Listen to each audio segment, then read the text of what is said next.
All right, now I'm already here within my projects directory. I already created a Stencil Storybook tutorial folder.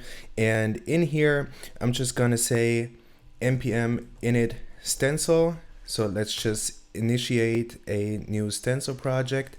We're gonna say, we're gonna create some components. The project name is gonna be Stencil Storybook. And I wanna confirm this.